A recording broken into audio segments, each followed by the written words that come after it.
já que ela... Depois eu quero saber do André, da pequena aí. Mas, então, o nome, a gente vai dar início... A gente é o segundo encontro que a gente está fazendo nesse formato, dessa pesquisa que se chama Invisibilidade da Pessoa com Deficiência no regime de imagens contemporâneas, ou no regime contemporâneo de imagens.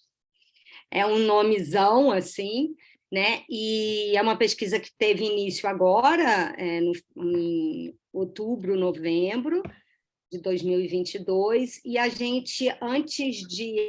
Assim, nosso início de trabalho, essa primeira fase, além de organizar uma revisão de literatura, para saber o que foi escrito sobre isso, a gente está fazendo esses encontros. A gente fez um encontro com a Mariana Jorge, que é uma professora da UF, pesquisadora da UF, trabalha com a Paula Sibilia, sobre uma pesquisa que ela está fazendo sobre o mal-estar no contemporâneo. E agora a gente vai conversar com você, Karina. Aí eu queria só apresentar as meninas rapidamente, e aí depois se você se apresenta, e aí já dá. Queria que vocês se apresentassem, meninas. Quer começar, Mariana? Posso. Bem, eu sou a Mariana, eu sou estudante de pedagogia na UNB e também sou formada em jornalismo, aí pertinho de você, na UFMG, saudades, Minas. E é isso. Muito empolgada com a pesquisa, adorei seus textos, estou super curiosa sobre a metodologia, enfim, sobre como foi tudo. Bem ansiosa. Muito obrigada por ter vindo ao nosso encontro. Quem vai agora? Bianca, você está sem fone? Sem áudio. Ah, tá, sem áudio. Então vamos lá, Giovana, Mariana e Evelyn. Oi, boa tarde, gente. Eu sou a Giovana, eu estou no meu último semestre de artes visuais, graças a Deus. Também estou super animada, assim, achei os textos muito bons. Entrei agora, recentemente, né, nessa pesquisa com a professora Cláudia. Anteriormente, a gente fez uma pesquisa também, né, falando sobre, já num PIBIC, né, falando sobre também essa questão da visibilidade, das imagens contemporâneas e tal, mas pensando mais no TikTok e outras ferramentas. Enfim, e é isso. Pode ser eu? Meu nome é Mariana, eu estou no segundo semestre de pedagogia. É a segunda vez que eu leio o texto, e assim, eu adoro esse texto da solidão das meninas negras, acho muito bom. E é isso. Evelyn, e aí depois a Mariana, a Bianca. Boa tarde. Algum problema deu na minha câmera que ela simplesmente apagou, mas eu vou tentar sair e entrar de novo para depois tentar conseguir ligar, mas me apresentando, estou no segundo semestre de pedagogia junto com a Mari. Eu já li, né, outros textos da Karina, trabalhando na disciplina que a Cláudia deu para a gente no primeiro semestre, e entrei agora também nessa pesquisa, primeira pesquisa que eu estou fazendo, e eu tô bem animada e eu espero que seja um tempo bom aqui para a gente aprender e fazer uma troca aqui nesse momento. Karina, eu coloquei o seu texto na disciplina do primeiro período e faz maior sucesso o texto, assim. É muito interessante, faz maior sucesso. Aí eu vou até depois avaliar se eu coloco esse segundo texto, eu substituo, atualizo, enfim. Mas Bianca, vou ler aqui a Bianca. Eu sou Bianca, graduanda de Pedagogia na UNB. Qual semestre, Bianca? Quinto, quarto, né? Sexto. Muito animada em conhecer a Karina, porque tive meu primeiro contato com o texto dela no primeiro semestre, que me marcou muito. É isso. Então, é isso. A gente ainda tem uma outra pesquisadora que é professora da secretaria que caiu aí, né? Ela mandou, não sei se ela mandou algum Exatamente. Ela recado. estava aqui com a gente, mas caiu. É. Então, é isso, Karina. Vou passar a palavra para você, mas a ideia assim, apresentar um pouco das perguntas que têm gravitado em torno dessas pesquisas que você tem realizado, né? E aí, depois, um pouco, como é que você respondeu essas perguntas e assim, qual a perspectiva metodológica que você trabalhou e tal, né? Então, é isso. Obrigada. Obrigada, Cláudia, Fátima. Obrigada, meninas. Feliz de ver assim, o texto viajando, né? Um texto que, para vocês terem uma ideia, a coautora, que é a Fran, foi minha bolsista de pesquisa. Eu brinco que ela se formou aqui na UFOP em jornalismo e em Carina, porque ela foi minha aluna em 5 disciplinas, foi minha monitora, bolsista de pesquisa, e agora ela já está no doutorado de comunicação da FMG. Então, a gente vê assim que existe uma vocação de pesquisa, né? Quando eu estava preparando até os tópicos da fala, eu fui olhando para as meninas assim que já estiveram na pesquisa e fiquei bem feliz com isso. Eu sou filha da UNB também, né? Eu sou graduada em Relações Internacionais e Jornalismo aí na UNB, mestra e doutora pela FAC em Comunicação, e sou professora aqui da Universidade Federal de Ouro Preto, tenho 8 anos e meio, e também sou do PPG, do Programa de Pós-Graduação aqui da UFOP, em Comunicação. E aqui, na graduação, a gente divide o curso por áreas, né? E eu sou da área de texto, de reportagem, mas eu também sou uma pesquisadora de gênero e mídia, e eu costumo dar essas eletivas. Eu criei aqui a primeira disciplina de gênero, né? Gênero e jornalismo, que a gente tem uma oferta hoje bastante regular, porque além de mim entrou um outro professor de estudos de gênero no curso, e também criei uma disciplina que tem tudo a ver, chamada Comunicação, Infância e Adolescência, né? Que também tem tido uma oferta minimamente regular.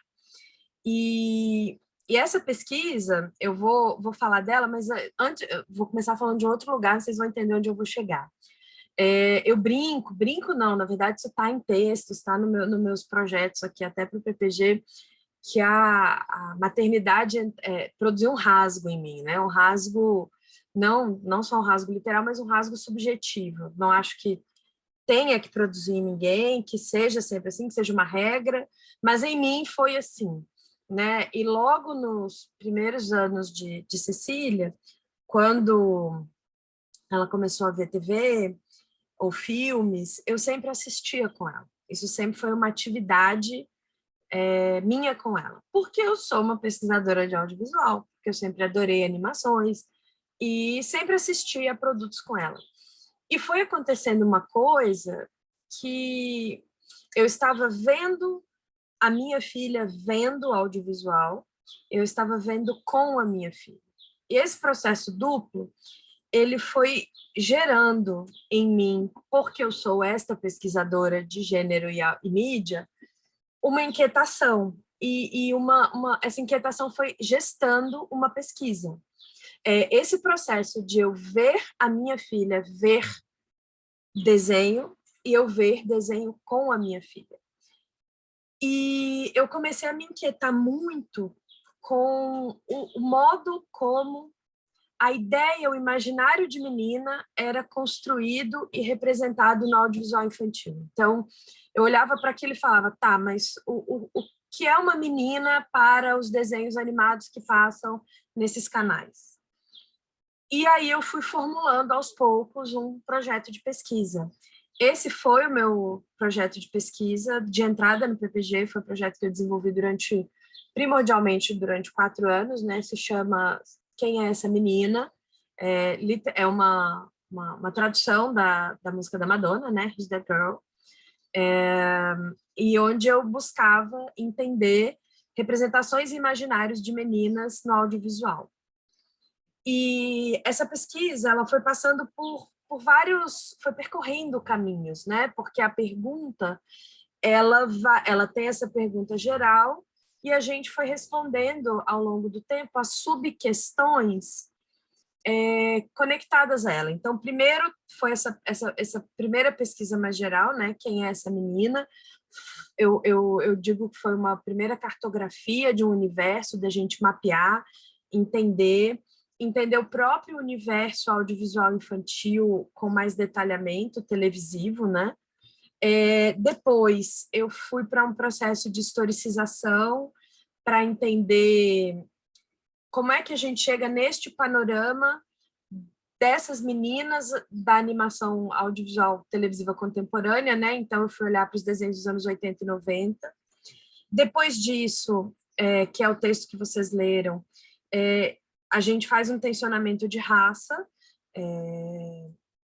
e ele foi feito já 2 ou 3 vezes, né, em projetos específicos, que é daquele PIBIC Ações Afirmativas, que eu sempre eu tenho submetido projetos não só para estudantes que entraram por ações afirmativas, mas com temáticas que têm a ver com relacionadas às próprias ações afirmativas. E a etapa mais recente dele, a gente foi tentar entender como se configura a ideia de heroísmo, de heroínas nas animações infantis, dentro da ideia de meninas heroínas, né? É um artigo que acho que sai em espanhol ano que vem, porque a gente vai articular questões de poder, feminilidade e sexualidade dentro dessa ideia do ser uma menina e ser heroína. Então, essa é uma pesquisa, assim, ela se configurou desse modo, e eu tinha entendido, né, na minha cabeça, que ela estava, não encerrada, ela estava em pausa. Porque para o meu pós-doutorado, que eu fiz entre 20 e 21 aqui na UFMG, no meio da pandemia, eu tinha meu projeto era estudar seriados policiais televisivos, protagonizados por mulheres, em que mulheres investigam feminicídios e estupros. Então, eu estava preocupada com isso. E quando eu fui me debruçar sobre as séries, são 8 ou 10 séries ao todo, eu vi que grande parte dos corpos que são assassinados são de meninas. Então, eu achei que eu tinha parado de estudar meninas, mas eu não parei de estudar meninas. Então, eu rearticulo o projeto de pós-doutorado para pensar esses corpos femininos nesses seriados policiais, como investigadoras e como vítimas de feminicídios ou de estupros. Recentemente eu fiz uma fala sobre isso, eu participo de uma rede de pesquisadores chamado Recria, que é uma rede de pesquisadoras de pesquisa em comunicação, infância e adolescência. Teve um GT aprovado esse ano na Compós até, e a gente tem um congresso chamado Criança na Mídia, e eu fui apresentar o primeiro resultado desse movimento, dessa mirada para essa violência, né? Então, eu estou neste momento, eu estou ainda olhando para esses últimos resultados, vamos dizer, dessa primeira pesquisa mais bruta, porque ela vai se desenrolando no tempo, né? Essa primeira aproximação, e nesse momento estou debruçada sobre esses seriados policiais em que as meninas são vítimas. Nesse percurso também, eu orientei uma dissertação de mestrado sobre essa ideia de princesas da Disney e feminilidade, um TCC sobre Tiana, um sobre Mulan, e um sobre personagens negras em animes, que foi um grande aprendizado, né? O trabalho já está no repositório também agora. Então, esse é o status que está a pesquisa agora.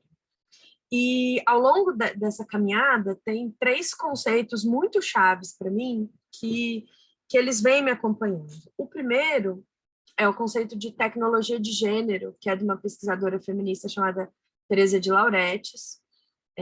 Esse é um texto dela que é clássico, ele foi traduzido nos anos 90 e foi publicado naquela coletânea da Heloísa Buarque de Holanda, aquele pensamento feminista, né, naquele conceitos fundamentais. Ele tá lá, é um texto que circula bem. e ela vai dizer uma coisa que para mim é muito importante como pesquisadora de comunicação e de mídia, né? Que o audiovisual, ou o cinema, ou a TV, ele não apenas reproduz as relações de gênero, ou reproduz a realidade, ou representa a realidade. Ele também atua na construção da realidade. Para mim, especificamente, na construção do gênero.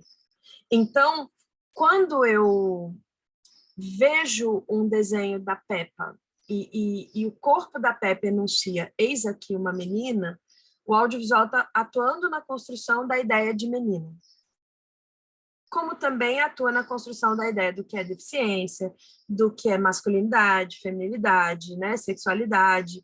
Então, isso para mim é muito importante, porque são tecnologias que estão na base da articulação dessas subjetividades, desde a infância. E aí vem um outro conceito que para mim é muito caro, que é o conceito de dispositivo pedagógico, que a gente trabalha muito na comunicação a partir de duas pesquisadoras da educação, né, que é a Rosa Bueno Fischer e eu, especificamente, a Guacira Lopes Louro, que elas vão falar muito que o audiovisual ele atua de forma pedagógica a nos ensinar performatividades de gênero e sexualidade. Ou seja, quando eu assisto a um desenho, eu não entendo apenas, eu não aprendo apenas o que é ser menina, mas eu aprendo como performar uma feminilidade para me encaixar numa menina.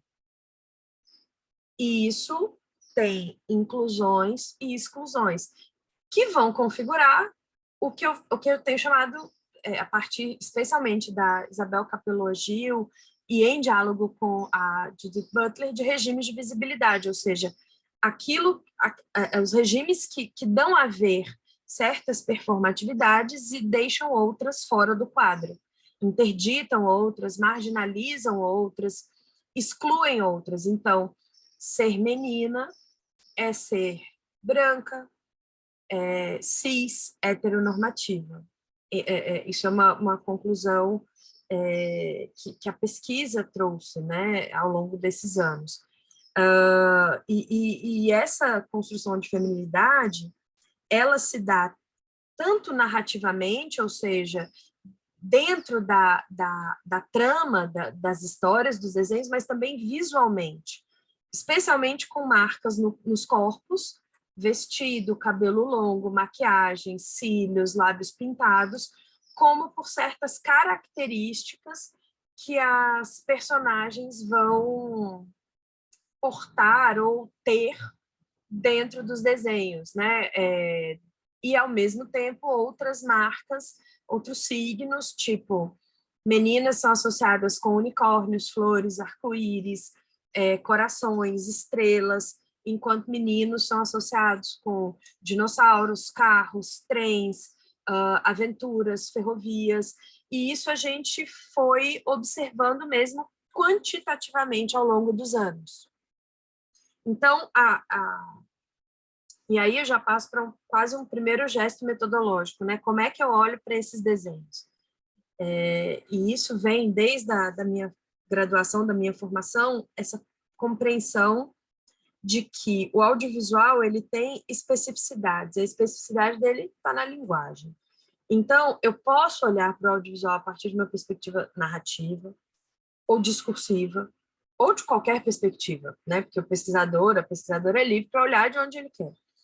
Mas eu entendo que a especificidade do audiovisual, ela também nos oferece pistas sobre o que está sendo enunciado ali. Então, eu sempre olho para a história, para a trama, para os modos narrativos, para a narração, mas eu também olho para a imagem.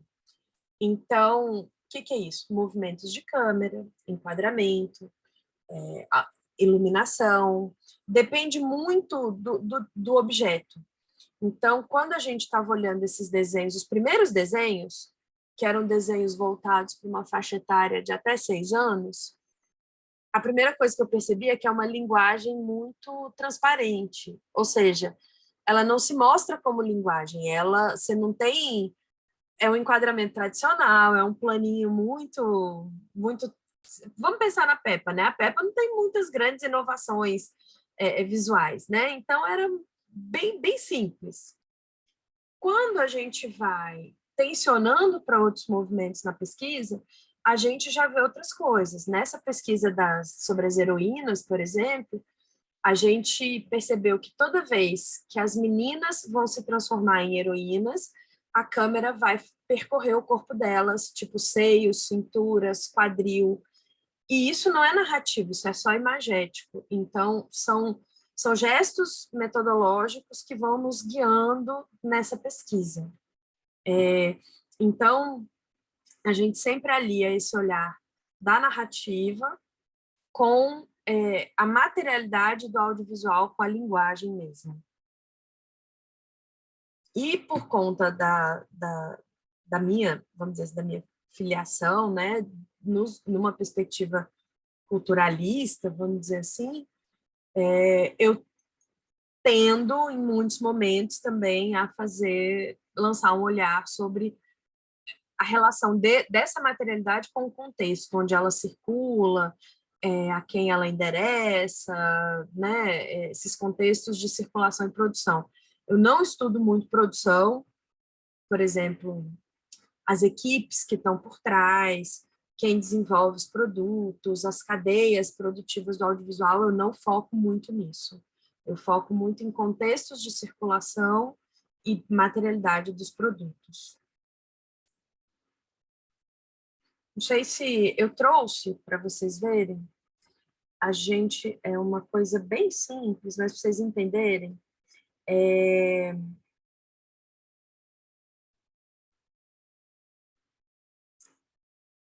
Deixa eu ver aqui.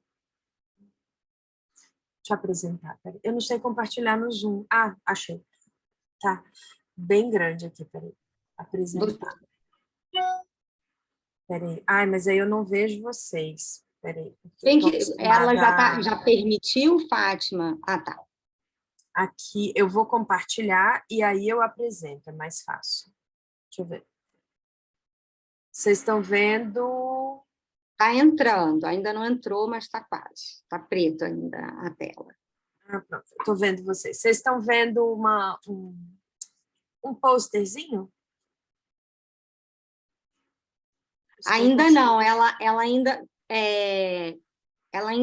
é como se você tivesse iniciado, mas ainda não entrou a tela aqui. Ah, será que não vai entrar? Tira e coloca de novo, Karina, para a gente ver. Vou interromper. Aqui, peraí.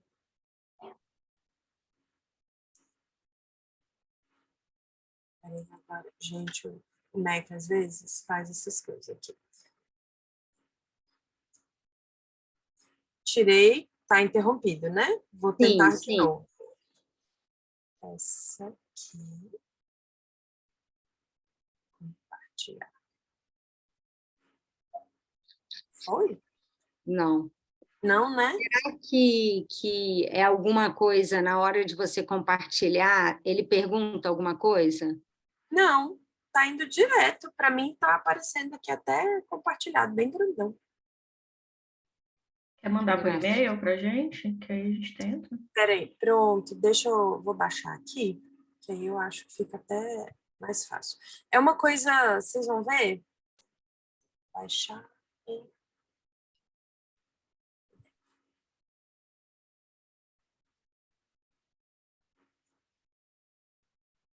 Para qual e-mail que eu mando? Para o da Cláudia mesmo ou mando para Pode ser. Aí vocês não vou te responder o seu e-mail. Vou responder para você e para a Fátima aqui. E aí vocês não vão conseguir ver as planilhas, então, talvez, mas pode ser essa tela, porque eu ia mostrar para vocês a planilha bruta que eu fiz, mas eu posso compartilhar também. Bom, se quiser experimentar aí, se a planilha entra. Engraçado, né? Não, é alguma autorização, alguma coisa que... Eu abri o Avançados e tá ok para mim, aparece para todo mundo. Vários participantes, e aí quando eu olho no compartilhamento avançado... Deixa eu ver se a tabela definitiva vai.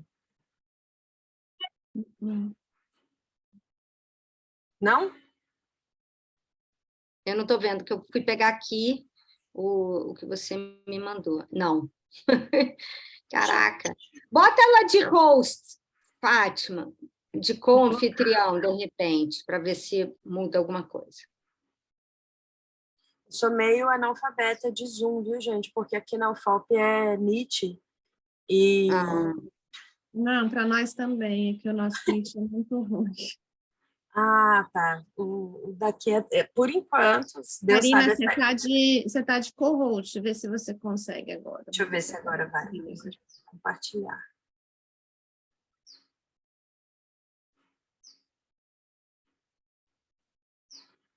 Não? deixa eu ver.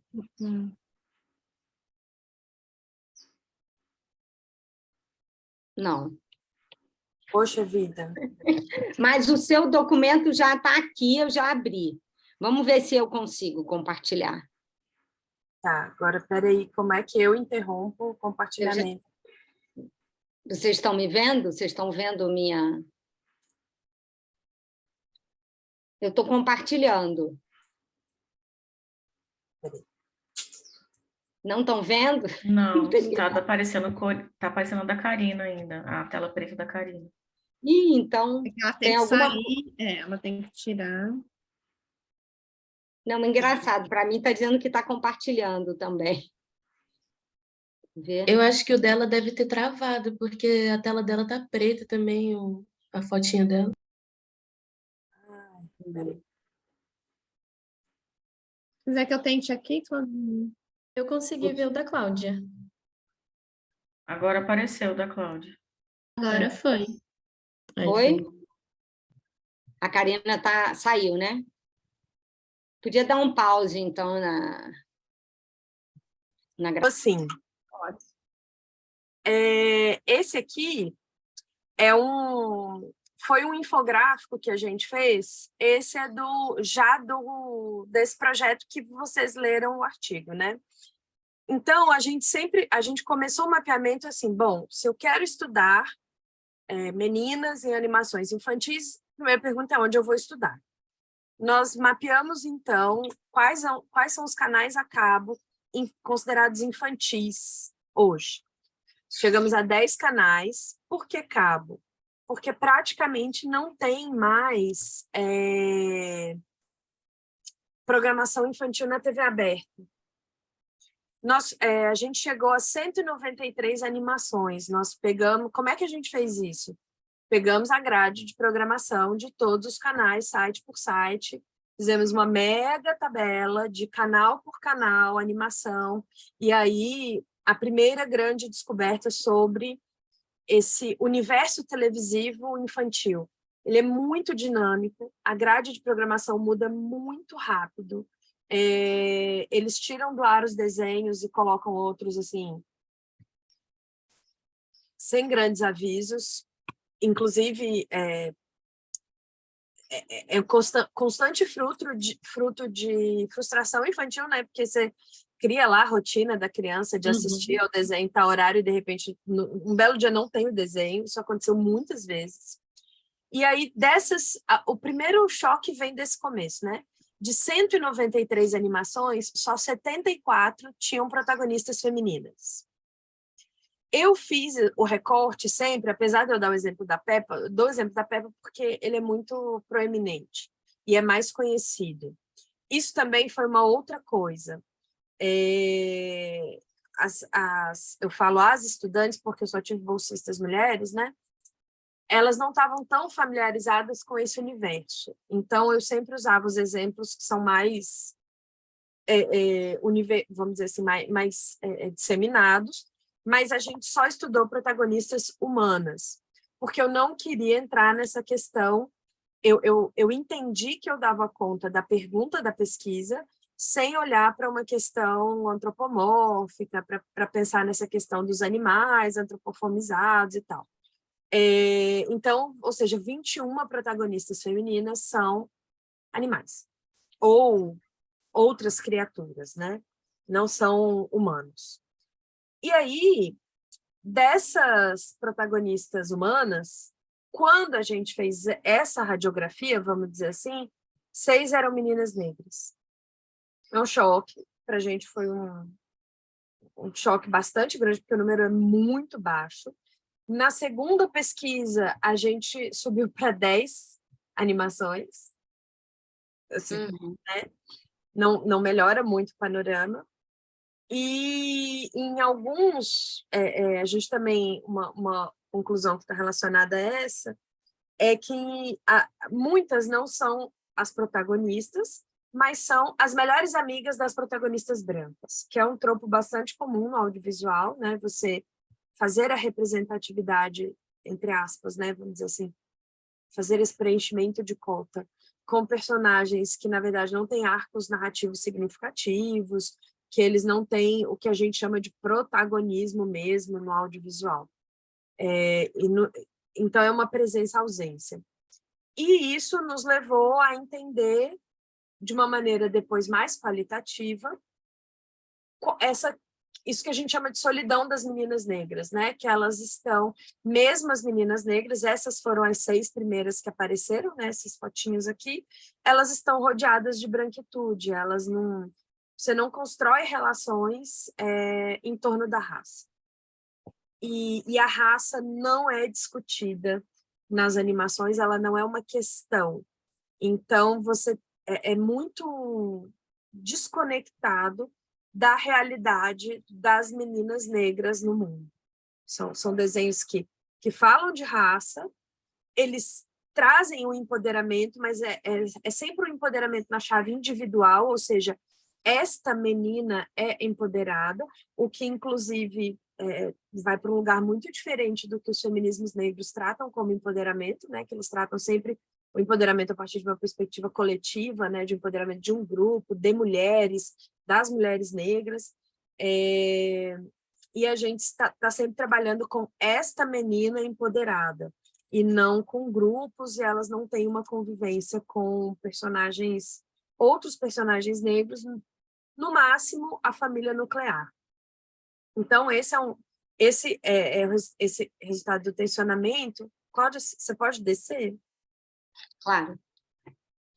E essas 2 páginas, esse comecinho é parecido, né? Essa primeira bloco, mas 78% são brancas, ou seja, a gente tem algumas latinas.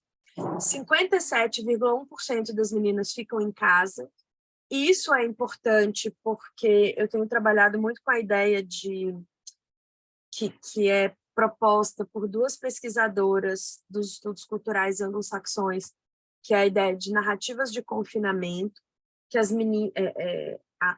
feminilidade das meninas ela é construída a partir de narrativas que propõem o confinamento das meninas a espaços domésticos, de casa, que elas não enfrentam o mundo, enquanto meninos vivem aventuras fora de casa.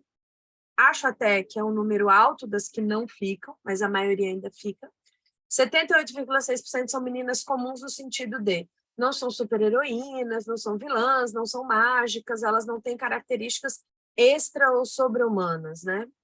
A maioria das meninas usa vestido, rosa é a cor predominante, 57,1% tem cabelos curtos, isso é interessante, porque desafia um estereótipo do cabelo comprido, mas pouquíssimas, entre as meninas negras, eu não vou lembrar o dado agora, mas quase nenhuma tem cabelo crespo, as que não tem cabelo liso têm cabelo anelado, e isso é uma questão, né? Muitas usam Maria Chiquinhas, todas são magras, não existe, até esse momento, eu nunca me deparei com uma protagonista feminina gorda, a única é a Mônica, e mesmo assim, isso vem sendo retrabalhado no universo da Turma da Mônica, né? Tanto na série recente da HBO, quanto nos filmes que são baseados numa série especial da Maurício de Souza, né, que chama Graphic MSP. A ideia de gordura da Mônica está sendo transferida muito mais para um bullying do Cebolinha, né? Você tem uma mudança de enquadramento da questão. E as principais características são esperteza, sensibilidade e inteligência, o que é interessante, é um avanço considerável, porque nos desenhos dos anos 80 e 90 a gente tinha doçura, companheirismo, amizade, delicadeza como características principais. Tem alguns trabalhos que falam sobre isso